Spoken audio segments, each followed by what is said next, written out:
Tata Trust to a small NGO next to us. The whole idea is that to not to reinvent wheel, coordinate Perfect. because there is always less of us.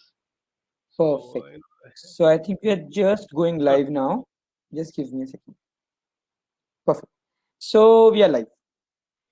I, Hello everyone. Welcome to another episode of NGO Talks with Agents of Change. I am your host Nitin Shah, CEO and Director of ICHA Support Foundation.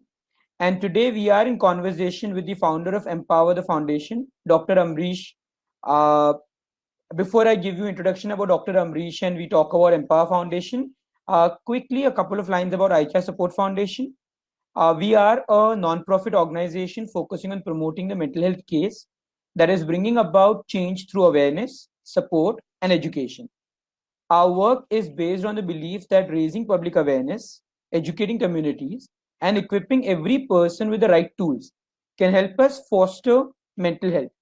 While we do work with a lot of people in terms of their mental health, our major area of work right now is about helping other people working in the area of mental health. So we have support groups for psychologists, we have other mentorship programs for psychologists. The NGO Talks is a similar effort in that direction to actually help other NGOs working in the area of mental health to get more visibility and to be able to spread the word about the activities that they are doing. Uh, so that's majorly what we at ICHA Support Foundation focus on. Now, before I talk about Dr. Amrish and about Empower Foundation, just one quick announcement about the Visit MHP challenge that we have been running for the last around 55, 56 days. It's basically an initiative requesting mental health practitioners to uh, to create content, create videos where they are asking people to seek help before it's too late. If you are a mental health practitioner, you can create a short video talking about different areas for which you can offer services to your to people who are seeking mental health. Don't just focus on anxiety or depression or disorders, but let's start talking about small things for which people can consult a mental health practitioner so that they don't really reach that state where there's a disorder. And as a part of that initiative, if I would like to begin by actually making an announcement first that if I ever have any challenges in my life where I feel that I need an external support, where I feel that emotionally I'm feeling overwhelmed, I promise I'll visit a mental health practitioner. And I hope all of you who are watching this video would also make an announcement on similar lines. Now, with that being done. So, hello, Dr. Amrish. hi Nitin. Thank you for Thank you being for here for this episode. thank you for having me. Brilliant. So about Empower Foundation, uh, the foundation provides quality mental health care to all individuals by empowering people living with psychosocial difficulties to lead meaningful lives without social exclusion. Empower Foundation envisions affordable and quality mental health care for underprivileged community. They subsidize their services to make it affordable without compromising quality. And about our speaker for today, Dr. Amrish. He is a passionate adult psychiatrist and researcher. He has over 7 years of experience and has published 20 plus research articles. Among many accolades, he was awarded the Young Psychiatrist Award for the year 2016 by World Association of Social Psychiatry. He has worked extensively in the community for underprivileged. He believes in providing affordable mental health care to each and every individual of society, irrespective of their economic status. So, Dr. Amrish, I've already given a brief introduction about you, about Empower, but we would like to know more about you from your mouth. Can you give me a bit more detail about?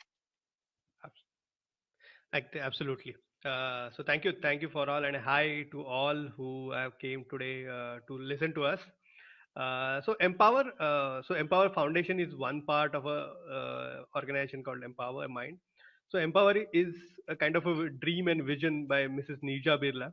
She is our founder, and it started as a way out, and now it is becoming a slowly page that to help each and everyone in a society to strengthen their beliefs and help them in a journey from being of coming out of mental health issues. So if you see Empower in a total, we have five verticals. Empower movement, where we talk about mental health issues. We do a large scale program, like Right to Empower, Art Express, where there is a work on a dialogue creation. We have Empower the outreach, where we do a directed out workshops, almost around 700 800 plus workshop we did last year to reach out to each and every individual of a society, so that we can do a focused awareness around mental health. Then we have a service delivery, where Empower the Foundation comes and Empower the Center comes, where we have a quality of healthcare for affordable as well as for underprivileged section of society. And then we have Empower Academia, where we do a capacity building, through Minds Matter, through curriculum in a school. The Empower Hub, where we do a capacity building of health professional worker. And recently, just around when COVID hit us, we launched Empower One-on-One Helpline to reach out for anyone to seek help 24/7. We are running that helpline, and has been a success for us. So this is in nutshell all Empower is about, and Empower the Foundation works in all verticals, helping each other. The basic goal is to bring quality, world quality practices to the masses who cannot afford those quality healthcare practices in current situation. We envision and we hope that eventually everyone follows the suit, and all can be, all can get quality health practices, and a last man Right. in the society is reached via us. Brilliant. And Dr. Amrish, a bit more about yourself. Okay, so I'm basically, so you you're very kind to say nice things about me, and so basically to add, I'm a psychiatrist. Did my MBBS from Nagpur, and then did diploma, DNB, and postdoctoral. I've been working with Empower for the last 2 years, and it has been a wonderful journey. Very great experiences. I have a wonderful team with me: a psychologist, speech therapist, remedial education, OTist, psychiatric social worker. Fantastic team. Enjoys a lot working with my team and with my organization. And in other time, I would like to read and cook. Basically, that's what I think I am about. Brilliant. Thank you for introducing yourself and also for introducing all the work that Empower is doing. That's quite impressive in terms of the area of work that you are taking care of. Thank you. So, you've already described for us what are the different activities that Empower Foundation is involved in, right? Uh, if I had to ask you, what are the key challenges that you have faced in the various activities that you're doing as an NGO? Okay. So I think one challenge I think everyone who is a part of an NGO sector as a faced is acceptance. Mental health is full of stigma, full of barriers, and this becomes more difficult when you go to the underprivileged section of the society. It's not because of their education or a background, but because of the hardship of the life they are going through. It's not only, even if you offer affordable care, we have seen that people are not taking up the way we expect them to take up. To be honest, our fee starts from rupees 50 onwards, which is quite low, but then still utilization of services has been a low. The real challenge I think we have been is to reaching to people, convincing them what we are doing will help them in a long term, and specifically in terms of mental health, because it's a lot of stigma. There are a lot of issues they have to face, and a resilience is something which is difficult to find at such a hard time, because the priorities, financial priorities or other health priority always comes first for them. But then at the same time of the challenges, I think it comes with a silver lining, that once anyone goes through the challenges and comes out and seek help, and then they see the change, they become the beacon of light, and they can go and tell other people that what mental, how to go through this journey, and then they can transpire their own journey as a guiding light for them others. So I think this is one of the key challenge which we always faced. Second key challenge is always been a quality. We have to keep upgrading ourselves, so we ensure that our therapist has been always upgraded about the knowledge, and at the best skills available. just because we are serving or we are that doesn't mean that we can't be updating ourselves, or no, that always remains a challenge for us, that to keep motivating ourselves to go back to the books, go back to the study table, read, learn, come back, relearn. So this is a little grinding, but then yeah, this is end of the day when someone gets helped, and so our hard work feels nice. So Perfect. And with the two challenges that you've spoken about, I'm sure there are other challenges that we will also talk yes, about, but with the two that you've spoken about, I think I completely understand that, and probably that was one of the reasons why ICHA started working in the way it works right now. true. Because especially with the second one, I recognize that while a lot of mental health practitioners are there and they are willing to help, we notice that not all of those practitioners have, sadly, the skill set that they ideally should be possessing. In the sense that a lot of them go through education and they've worked very hard, but our education doesn't really train them how to work with people. It basically gives them a lot of clarity about concepts, Sure. and that's where motivating them to ensure that they reinvent themselves, they learn, they relearn, is a very, very important part of the process. And And that's a whole point, and as you very correctly pointed out, what I feel is, the practice we do in Empower is called what we call as a multidisciplinary team approach. So when a psychologist is doing an individual session of a counseling or an individual therapy or even couple counseling, still we discuss among all of us. You never know how what is good point is going to bring, what anyone is going to advise. That brainstorming by the team makes it a very big impact, because when you're brainstorming on a case as a team, you tend to push yourself in a push of boundaries, then you have to challenge yourself in terms of managing the case. And then you have to, as you correctly said, that continuous upgrading of your skills is needed. And that is where we help each other to keep on toes, and definitely in a good manner, so that we bring the best out of us to give a deliver to a client. And it's a very natural, every one of us goes through a phase where we find it's difficult, we reached at, or we are facing a wall. But then that is the time, I think, that team approach definitely helps, and mental health is nothing but a team. true, very true. uh, I It's actually very good to hear that, because I have personally always believed when an organization is working, it's not the individual practitioners uh, who can take the onus, but it's the organization as a whole, the structure, that takes the onus of how the therapists or the mental practitioners working under them, how Yeah. they work with others, is actually an onus on the institute and not as much just on the individual. And if you have structures in place as an organization, that's like amazing, that's brilliant. Yeah, and one step ahead even rather than not only as I totally agree with your point, but just wanted to add like a icing on a cake, that not only individuals in the organization, but even people who are we serving. When I say team, the client is also equal member of that team, because Yeah. he also has to, or she has to his, a lot of say in his or her treatment. That makes a lot of difference. If you feel included, that's the everything I think we require to break that stigma and barriers. So this is also going out to all the mental health practitioners out there. Remember that client is a very important element of the entire process. In fact, if anything, the most important part of the entire process. And you will probably learn more from working with a client, listening to the client, than you would have learned in years of education that you've gone through. Absolutely.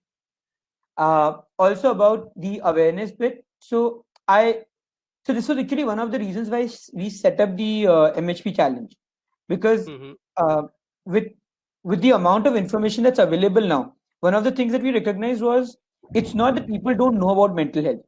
With Mm-hmm. celebrities talking about it now, almost everyone knows about mental health. The question Correct. is more that while they are aware of mental health, they are still skeptical of visiting a mental health practitioner. And Correct. that's probably the stigma, which is the biggest stigma that we needed to, or we need to break going forward.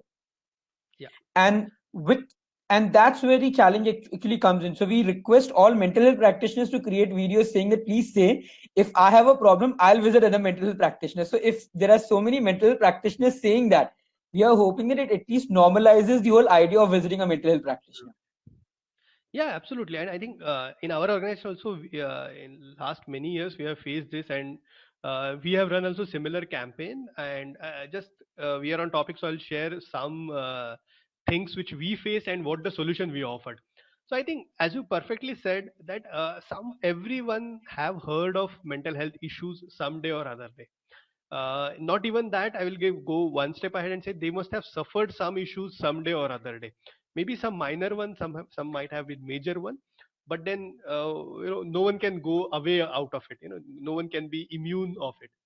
But then, as you correctly said, no one wants to seek help, and so that is where we thought and we brainstormed that what needs to be done. So we have a multiple approaches. Well, first approach, I think we did what you are currently doing, is normalizing a discussion. So the basic first stigma is that if I have to go and speak to someone of my family, of my friend, anyone, the biggest fear is that they will not consider this conversation as a normal conversation. The way in India, talking about sex is a kind of a taboo. So the same way, the talking about mental health is also taboo. So that is where we are doing a lot of programs, like we did some very similar, like a your story matters, where we ask people to write about their own experiences in mental health so that people can relate to peer understanding. We did something which is what's very famous, that art express, we did a painting for public walls where we give a mental health message. So if you go across Bandra SV road, you will see a wall in the railway colony that is painted by us. Then Mumbai Central Railway Station, if you go on a bridge, on the left side, whole wall is being painted by us, and all nothing but. And this has been not done by, like, Empower has been done. So Empower just facilitates. People volunteer, come and they paint. So that's the fun. They are not only giving the message, but there is a dialogue creation happening. So whenever people are just walking on that street, they used to come and they used to talk to us and they used to paint. And then that is the fun. That is the way we created videos. We created buzz around it. And also every year we do a Right to Empower, which is a cyclothon. I think 7,500 plus people have participated till now. And there has been great success that people come for exercise, come for and that they talk about mental health. So that is, I think, first step, which I think perfectly you're doing. I think the second step, which I feel is problem, is that it's now I know that it's discussion is normalization. Now where should I talk? Should I go if someone see me at a clinic, or say if someone sees me at a psychologist, what are we going to do? So that is where I think Empower One-on-One helpline comes on, where Empower One-on-One is a kind of a first step process. Anyone can call and talk about their issues, get a free of cost counseling. There is no binding. You don't need to be identify yourself. You just need to be adult, basically. As a so seeking help becomes so easy. Just at your privacy, dial phone and get the help. And that's where you see okay, now I know someone has given me a holding hand. Now I'm ready to take one step. And that's where I think we at service delivery work, and there as well our organization makes it sure that anyone who thinks they want to care, and we have made it affordable for them. And lastly, what I feel that what we have done is that we have trained normal people in something, a course called as a MHFA, mental health first aider. We are licensed for youth mental health first aider, and we have created an army of people who are trained in the mental health first aid, so that whenever there are issues, not only there is a people, we are not only encouraging people to talk about mental health, but we are also training people to listen about mental health. For any conversation, there are two people is required, one to speak and one to listen. And so we most of the time we forget to train to people on listening. But then we have done that aspect as well, so that we have covered the all four issues of seeking help. And till now we have been getting gratifying result. And I hope that those who are listening, can emulate us, can you can just give us a call and we can discuss, and we can help you to build the same thing in across wherever anyone is working or anyone is sitting. That's brilliant. So that actually brings me to the next question. Well, I'll come back to challenges again in a moment or Sure, so, sure. because I'm sure there are other challenges we can speak about. But if someone has to get in touch with you or with Yeah. Empower Foundation, how do they connect with Empower Foundation? So there are many ways. Obviously, the way I said, I think the simplest way is to call our helpline. Uh, we have a mental health helpline Empower 111 that anyone can call. If anyone want to just walk in and seek our services, we are placed in Tardev, Mumbai, in front of Bhatia Hospital. Or if anyone wants to seek an appointment, they can just dial number 810-8799-299. I know that this is not a platform to advertise about us, No, but I then would actually definitely, like you to. I would actually like you to tell me the details because I would like to post it in the comments and so on. yes, There have been situations where people who have been watching the video have wanted to connect with someone. So it's always better for us to actually be able to give them those contact numbers. So if you could just share the helpline number and the other yeah. number that you were talking about, I'll post it. So Empower the Foundation number is reach out mobile number is Mm-hmm. 810 810 887 87 99299. 99299. Yeah. Perfect. Okay. And if okay, Hmm. and if you want to take down the helpline number, Please. 1800 1800 120 120 8200 8200 50. 50. Perfect. Okay. So I think these two numbers will make more sense. One is 24/7 helpline. Anyone can reach it out, and if anyone is looking for sessions at the foundation, you can call the mobile number as well. And there's a question that's there on the Facebook Sure. where someone is asking, are you guys also in Bhopal? Uh, Unfortunately, not. We would love to come. We are in the process of expanding. Currently, Empower is in Mumbai, Bangalore. We are in Goa, Bits Pilani and Bits Goa. Uh, and soon we're gonna spread our wings in India and come into multiple cities. Hopefully Bangalore, when I cannot promise, but then hopefully yes. But till then, I think we are now coming up with a lot of online sessions. So I think COVID gives an opportunity, and I think a lot of our clients are currently taking sessions across India. So we have many clients coming from Raipur in Chhattisgarh. They are coming various parts of Maharashtra. Someone coming from Rajasthan, UP, Bihar. So anyone who is in even Bhopal can call us, and we can offer help online if they are okay with it. Perfect. So, Ishita, I hope you're listening. You can always connect with Empower for the online consultations, or if you're looking for any kind of training, then for the online training bit. I've already shared the contact numbers and the city where Empower is currently located.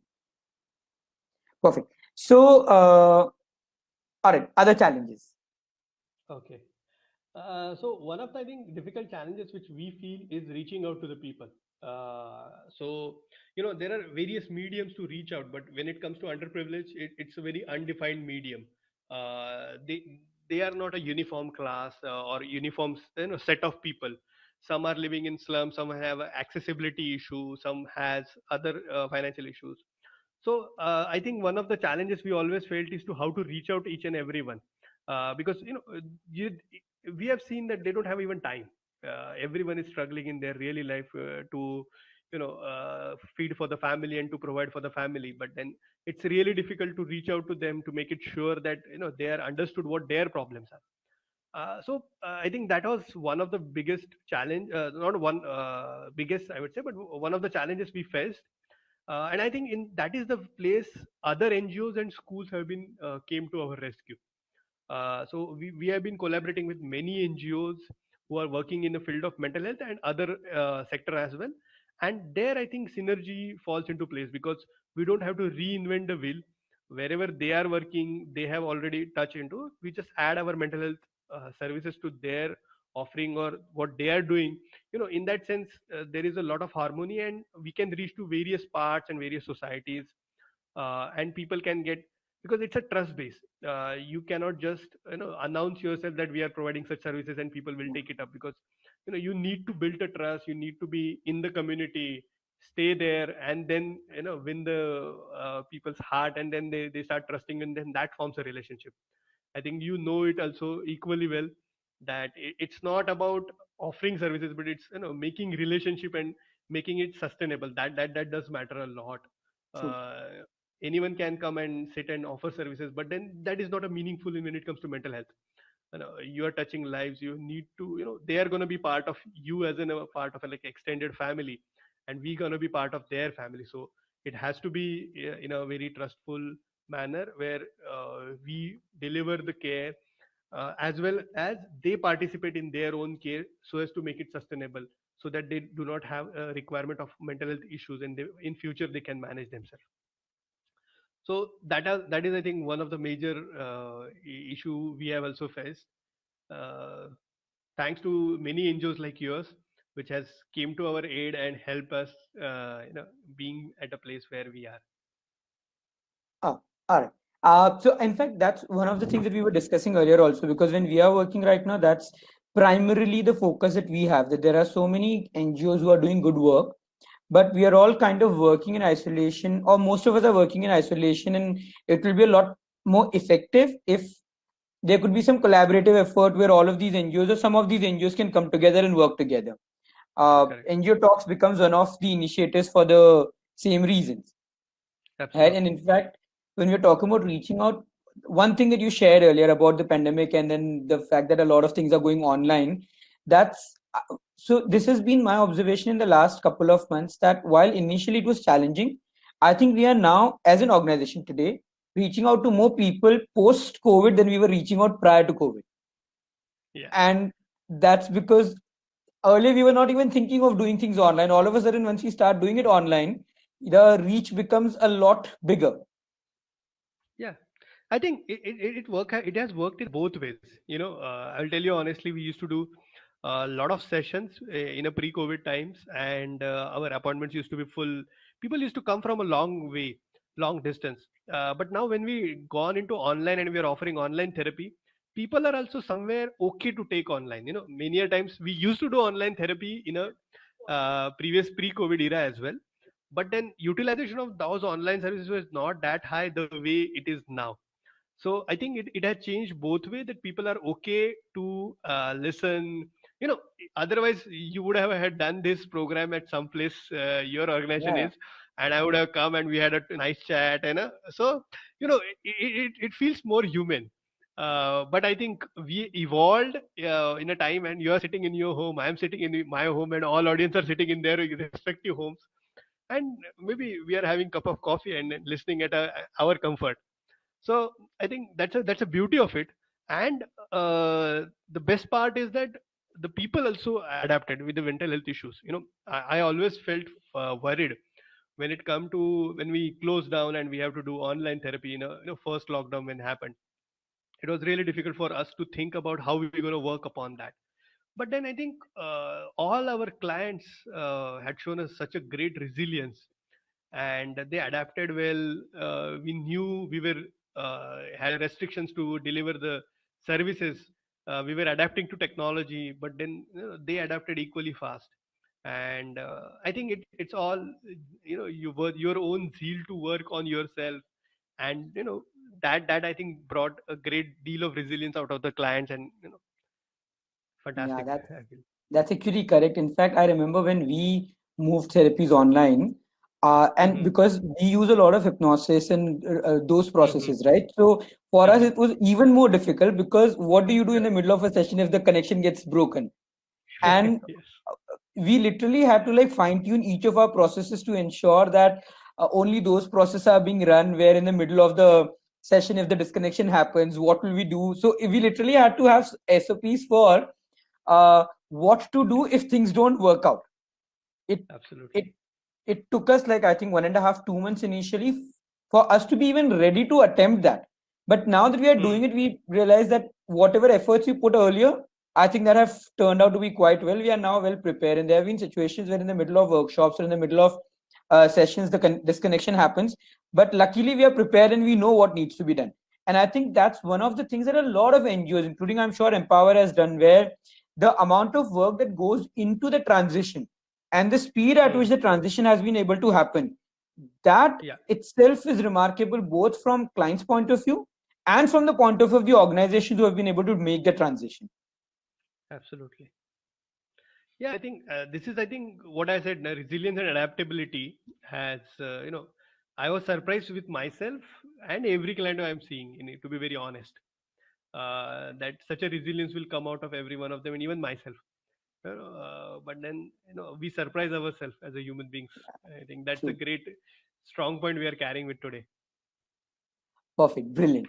And apart from this, any other challenges that So I think one more challenges which I think we briefly talked about is accessibility.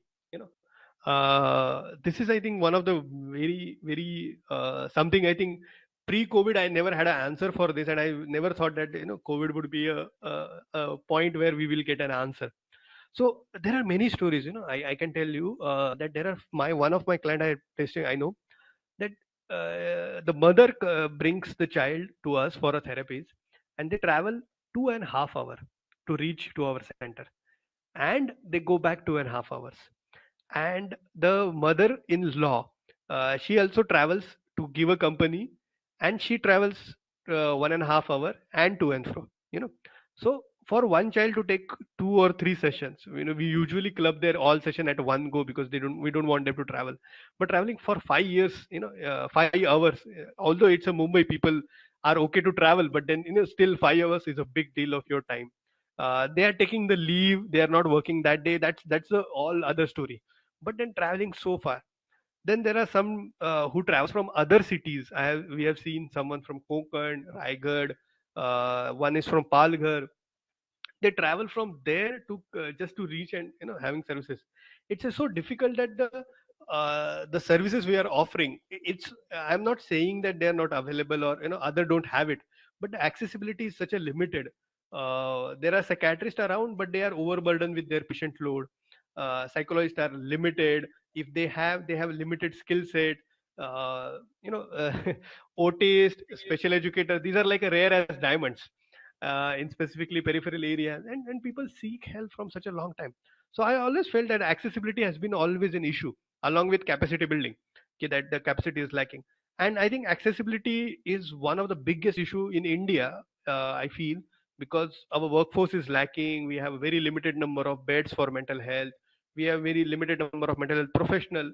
I'm not talking about the capacity quality of those mental health professionals, but even in a mere sheer numbers, those who have studied psychology in their colleges, still, if all those people started working, still we will be run out of psychologists if everyone started seeking help and look for. So I think accessibility is one of the biggest issue in mental health, and we have also faced. But I think Corona taught us, or COVID taught us, that going online and delivering session online has been a great deal, where we can reach to the anyone anywhere standing. That's why when someone said that from Bhopal we want to see, the first reaction, I can consult you online. No one can, we don't need to turn down anyone. If they don't have, they just need a stable internet. And I think thanks to our government's work from last 2 decades, we have revolutionized telecom and internet sector. And I think that is because we are able to now today have this host this comfortably. Uh, so I think that is one of the major challenges for every one of us. yeah, internet has probably been an incredible boon. I think Yeah. apart from the surprise that we were talking about, that we surprised ourselves and the client surprised us, I have been very surprised with the quality of internet connection.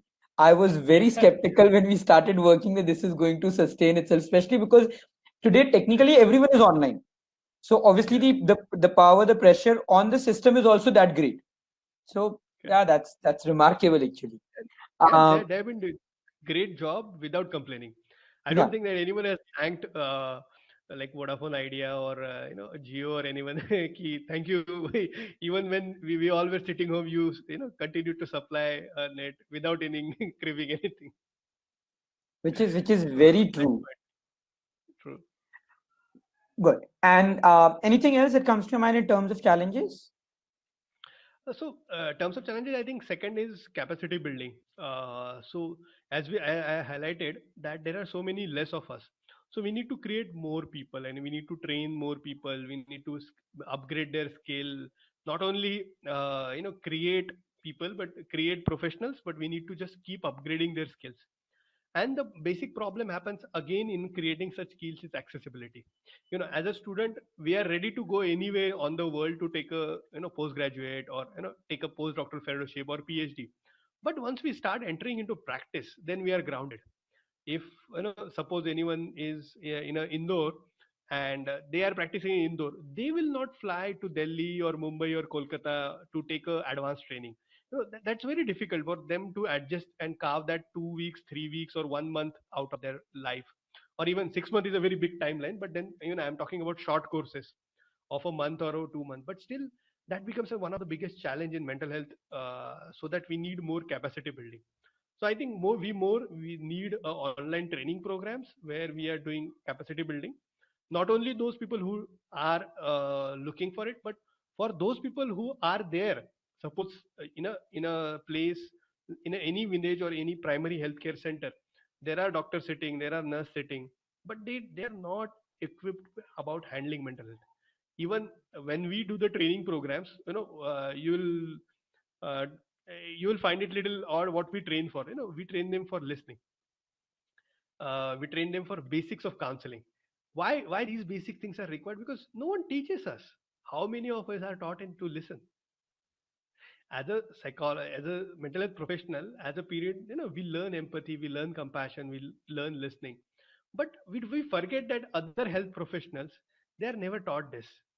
That is why I think we need these basic skill training as well in a mental health, In and fact, to reach out to the people. my experience has been that even with mental health practitioners, a lot of them have learned this conceptually, but the Yeah. actual practice of it is a different ball game altogether. And like you're talking about people connecting for training programs and so on, and this has been one thing that again has surprised me, because we were not we are right now with online programs having people coming for programs from cities that we probably never thought we would ever be able to reach out to. True. And that's again, so like we said, that this 3 months period, 4 months period has like brought about a lot of changes in the way probably a lot of mental health organizations are working. Yeah. And I think that's a whole aim of us. Like, the Empower Hub works in the segment where we train the health professionals which are already set up into communities. And one of the challenges we face in capacity building is also language. You know, you can't just always train in Hindi or English. You have to adapt to their language. You need to make it mental health so simple that any person with any educational background can understand. You have to break that academic barrier, you have to break that educational barrier. Mental health itself a so stigmatized a complex subject, and to break down to make it a person who is serving the last man, serving places where there is no electricity. We Last year we had a training in a Raigad district, where we trained a health worker from another sister NGO, and we heard so much stories from them, and we were touched that they go into a village, such a small village, that there is no electricity, 24 electricity is there, water is lacking, basic sanitation is lacking, schools are not proper, and they are the one our target population. You can imagine, then you have to explain the mental health to them, how to identify, how to integrate. So I think that is a crux of it, because that is the place where mental health doesn't exist. That's not a priority, or rather, there is nothing like called mental health for them. You have to create that space, you have to make them sure that they understand. And I think that has been a quite a good journey, and we are still struggling. Obviously, we have just started. It's a first step we have taken last year, but I think we have started somewhere, so that's a hard thing for us. That's brilliant. So there's a question about internship which I'm going to come back to in some time. So should I just hang on? I'll come back to that question as we are going ahead right now. Um all right. So now that we've spoken about challenges, we've also spoken about what are the things that you do as an organization to be able to overcome most of those challenges, right? Yeah. You had mentioned about volunteers working with Empower. Would you be able to share more details about it? And that's where the internship bit is also kind of connected, Okay. because someone has asked, can we do an internship with Empower, and how does that work? Yeah. So we have a both volunteer and internship programs at Empower. Uh, Anyone can just go to our website empowerminds.com and contact us, and just drop a email or drop a detail on that, and we will get back to you. So when we say volunteership, we have a multiple volunteership program ranging from reaching out in the communities, working with the communities, people who go out and create awareness, to our marketing team, to our events team, which look after more of a large scale program where to reach to masses and create a dialogue, to our administrative team to do some administrative work, and lastly to become kind of a change maker. Become, that is something you can do. You can always get inputs from us, and we can guide you and mentor you to create become a change maker in mental health, create reduce the stigma, talk in around your circles. That is more of a volunteer. When it comes to internship, internships are usually open to graduate and postgraduate students from psychology. They are mainly aimed to give them a glimpse of the clinical work which we do, as well as to get about awareness workshop what happens. If they're interested in community, we arrange a little community visits as well for them, so that they know about the ground realities, and that's it. So depending upon the background, people from management colleges also has worked with us, being in a large organization, to a psychologist who is working with us as an interns. So we have a range of people we hire for interns for various roles. If anyone is interested, they can just go through our website www.empowerminds.com. Don't remember remember the last S, minds.com, and or just Google us Empower Mind. That that will be first thing which will pop up, and go in a contact us page, and then you can just drop your CV or just drop your name and your thing, and we will get back to you immediately, because we Okay, would like more and more people coming to us to work with us. perfect. And she had asked a question, do you give internships for free or less money? No, we give it for free for now. All right, perfect. I was No, not aware actually, that you this is can charge for internship. no, so actually, that's one of the things that happens. So, in the area of mental health, one of the challenges that we face, both actually as a training organization and as an institute, sorry, and as a participant, is that there are a lot of uh, interns expect to work with with clients, but Hmm. sadly, their the skills that they currently have are not really to the extent where you can really help them sit and work with Yeah. a client. So there's a lot of training that goes into, uh, and I know of at least few NGOs where they would extensively train their interns so that the interns are ready to work with clients on a one-to-one basis. Now, the Okay. challenge that they face, and this is the challenge that we used to face, that we have been facing, actually, we are still facing that there are students who will go through the training program, but when it actually comes to do the internship, where they are supposed to Yeah. work with clients, they will discontinue. And Correct. then it becomes very difficult because you want to Yeah. offer an internship for free and you don't want people to be able to not work post that. Yeah. So it's kind of a catch 22 that happens. As for us, we actually came up with a middle ground where we said that all right, let's come up with a different internship altogether, where for psychology students we will offer them more conceptual clarity and we will probably help them practice with each other, but not really get an exposure to clients unless they get properly Hmm. trained by us. And if you're True. looking at that, then there's a paid program and then you can get paid as you join us for that. But that's one of the reasons why a lot of NGOs that I know of who offer trainings as a part of internship would actually charge the interns. Correct. So as of now, I think Empower Minds is not charging anyone as of now. Hmm. Secondly, we usually gives observation. The way you said, direct client interaction from interns is not possible at from our end. That's, I think, our policy, because unless until you have a certain eligibility to become a therapist, you cannot enter into therapeutic relationship with anyone. True. But more or less, I think they come and they can see firsthand how actually it's happening. With the obviously consent from a client, we have to go through some process.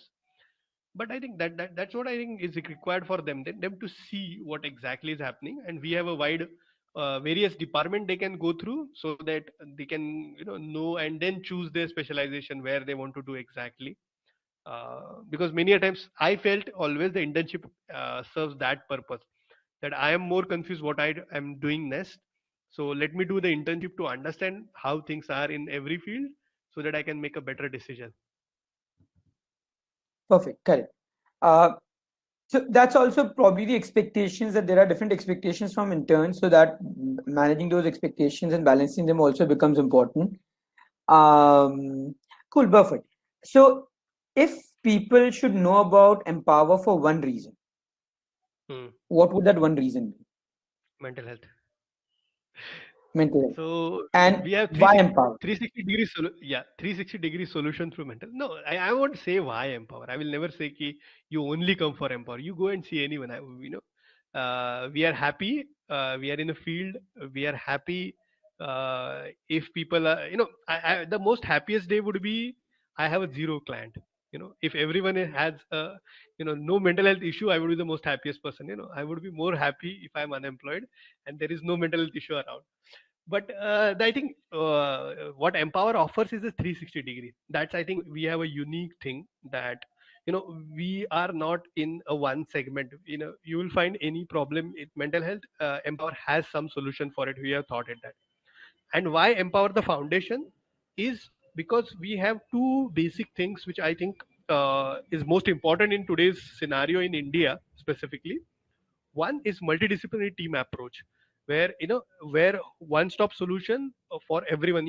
Client comes one place and there is a team working for him.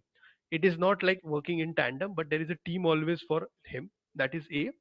And second, the quality. We have been maintaining our quality a lot. Our every session lasts for 45 minutes. A psychologist cannot do more than 7, at max 8 session in a day. uh, they have been given enough time to rest and come back for session, so they maintain the quality. So we have a lot of background work, protocols, and precautions taken, so that our therapists also don't get burned out. So that is also equally important for my team not to get burned out, so that every client is equally important and equally given a quality which they actually deserve. It shouldn't be that just because it's a heavy day, you are getting compromised. So that is, I think, the system we have come up with, that serves a purpose. So that is, I think, feel ki multidisciplinary team and quality are the two main issue or main pointer why what Empower is. And the way I said, why, it's not like kind of why I cannot answer. But yes, if anyone is offering like us, please seek help. Seeking help is most important, I feel. It's not about me or you.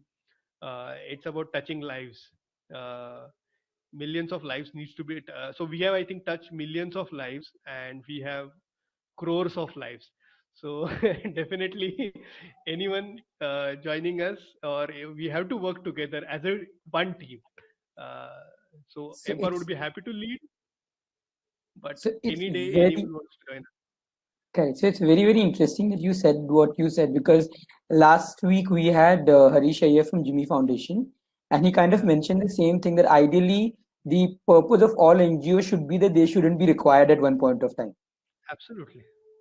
I know And Harish. I have introduced him once, and we went digitally, but he's nice, fantastic fellow. yeah, But I think perfect. that is So the point. correct. So that actually makes a lot of sense, that while we are obviously all working towards reaching out to more and more people, and we want to be able to connect to more and more people, but eventually the hope is, probably I'm kind of now hoping for a stretch, but the hope is that one day hopefully we will not be required, and people will have services available uh, where they where they are just in a position to be able to seek help more naturally, or are able to help themselves more effectively. Absolutely, and the access. See, that is the whole idea of what we are bringing with so many solutions. Be it helpline, be it subsidized services, doing large awareness campaigns, doing outreach workshop. Is end of the day is stamping out stigma, reaching help seeking behavior, increasing help seeking behavior, 100% service utilization when there is a need, and equitable distribution. That's all is needed. It's not about the cost which we are offering. When I say our cost is such a low, it's not because we want to do it like as a charity. It's about equitable distribution. If I have a money, we have a center, which charges commercial rates. It's not about who you are, where you're going. It's not about status, or it's not about focusing on specific strata. It's about providing solution to everyone, from first to last person. It's up to the person where he or she want to go. We have foundation and center only 900 meters away. It's not about that whom we are targeting. It's about people having equitable distribution of services, and it's available to each and everyone. That makes a nice dream, which we want to make it, reality, for whole India. Super, brilliant. And if people want to support Empower Foundation, what are the things that they can do to support Empower? So yeah, there is a various things. For one starter, I think you can start following our Twitter. We have a fantastic marketing team, Ananya Cam. They're doing a fantastic job. Maintaining our page, creating so much of material. If you go through there, they put us so much of hard work to create awareness material. Not only because see content, I know, I can create it, but to transform it into a way there people will understand. They are the bridge with the academic knowledge to the translating into a language where each and every people understand. So they have created a nice Facebook page, Twitter, and I think I'm not much on social media, but then many Instagram, all channels where at least they can start following it, retweeting, sharing it at other pages.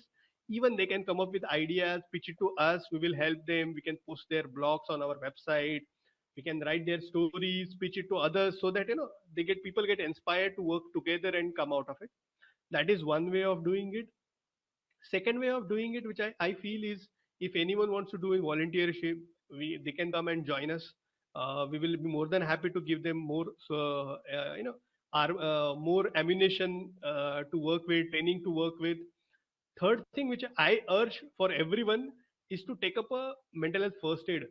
Okay, so this is a unique program. It's not because Empower has it. Anyone can take any first aid program, but we always feel that just if I today feel no, I know about mental health, or I want to work about mental health, doesn't make me anything capable. You need at least basic capacity building. It's just a 2-day training program. But if you take that 2-day training program, you become a first aider. And that capacity we want right people to say right things. That's the most important. We don't want people to say whatever they think, because that's the hurting thing which is happening. And that is where mental health is so much of stigma. So to know say it right, we need to have a training, and that's where I think people can do and join Empower. Come to us. We are more than happy to train you in all aspect, in all language, as much as possible from our side. And lastly, which I will say, if anyone want to donate financially or do some donations, we are soon coming on a donation platform. They can donate or sponsor some of the work of the foundation, or they can contact us directly if they want to do some large sum donation. But and the last point I will, which I've saved, is that that if you want to do something for Empower, seek help. I think nothing, if you can, you just seek help. Where, I don't care, but do seek help. That makes a lot difference. Perfect. So I think that's actually a very good note for us to kind of take a pause, and I would request all of you just take this moment, think about any areas of your life where you actually feel that you have felt overwhelmed, right? And see if you want to seek support for it now, because at times I understand we speak to our friends, we speak to our colleagues, but that's not really a replacement for someone who would probably be able to help you more systematically, and who is equipped and trained to help you with that. So whenever in need, while please continue consulting your friends, your colleagues, your family members, do not take them as a replacement for seeking professional help. That's extremely important. Correct. So we have a wonderful campaign we also done, and that's ki suno dekho kaho. So that's a hashtag we use a lot of time. Suno dekho kaho. So that is what we basically want to say. Ki suno. If anyone is have a mental health issue, or any have a issue, please listen to them.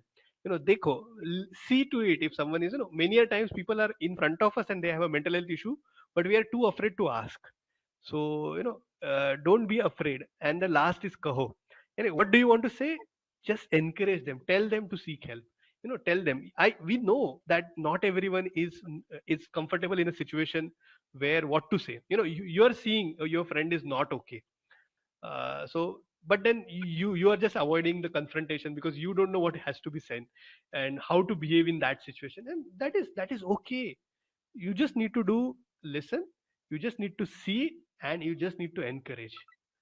That is something I think we if we all do, we will help each other. I think that's a very, very good suggestion that you've given for everyone. Uh, Lastly, future plans for Empower. uh, so there are many future plans which are coming up. We want to expand to multiple cities in India so as to we reach more and more people. But then I think one of the larger plan is to reach wider communities, to various districts, to have a district wise plan to reach to various schools, government run school, and to reach as interior as possible, because that is where I think our need is the most. And collaborate with as many as NGO possible, collaborate with as many as people possible, so that we can, we have a lot of solutions, we have a lot of offerings, but then we need everyone's help to walk this path, because we have to stick together. So I think in these three fronts, wherever possible, we want to go and serve ourselves. We want to take a help of people to reach, and thirdly, to reach to the last people, last person standing, if I can say. That is too dramatic, but then Perfect. Brilliant. I feel. You were saying something, sorry. No, no, I said I thought that to reach last person standing. I was hesitating to say that. I thought that it will be too dramatic to say, but I think it's a dream kind of a situation. But yes, we want to do that.